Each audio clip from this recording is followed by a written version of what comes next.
About UBS. Leonard Rosen is CEO of Barclays Capital over in Israel. He joins us live now from the Tel Aviv Stock Exchange.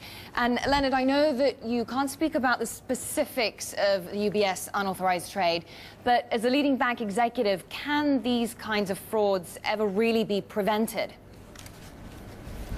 Well, I don't know if they can ever fully be prevented, but it's extremely important to have very strong compliance procedures and very strong oversight.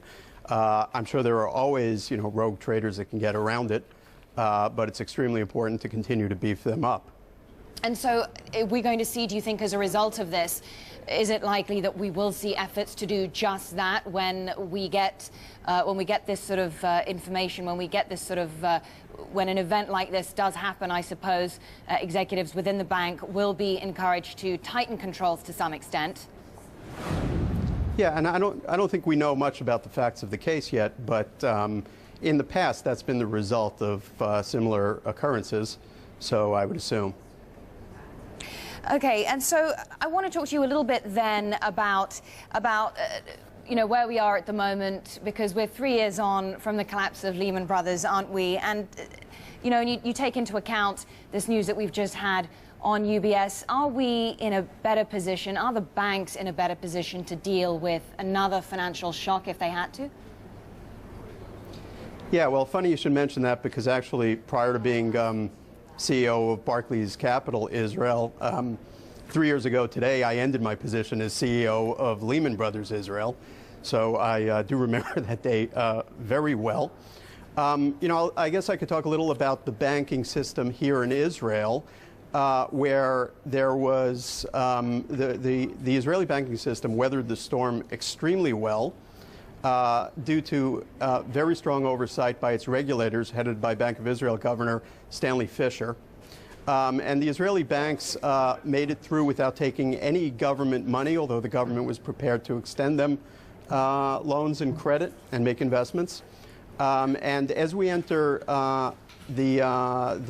well, as I hope we don't enter another financial crisis, but as we're in some shaky ground, I think banks around the world have increased their capital position, and Israel's no exception. So we're actually entering this situation even better than we entered 2008 here in Israel. I suppose, Leonard, despite that, we do have rising concerns about a similar event, I suppose, of Lehman's magnitude potentially taking place here in Europe. When you look at the situation now, is it as bad as it was then? I mean, if we were to see, this time it seems to be more a sovereign debt crisis as opposed to a bank debt crisis. But nevertheless, when you look at the state of Europe's banks, do you see major institutions being at risk? Well, I mean, my personal view is that this could potentially be a very bad crisis, perhaps even worse than a few years ago. My focus, of course, is on these markets here, and the banks are coming into this extremely well capitalized, and they hold very little sovereign debt from countries outside of Israel. So we're pretty confident and optimistic about getting through this. Then do you think Greece could potentially trigger a Lehman Brothers moment? There have been rising fears about a potential default. I mean, do you think that we could see, given the pressures that banks have been coming under with liquidity problems, funding is getting increasingly tight, share prices have been falling, do you see them running into some trouble potentially this year or next?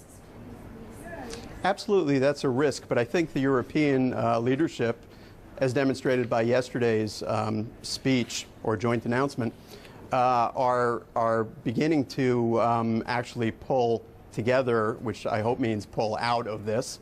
And although it's a very strong risk, we're all hopeful that we don't get anywhere near that point. Well, thanks very much indeed. Good to talk to you. Leonard Rosen, CEO of Barclays Capital there over in Israel. And actually, as well as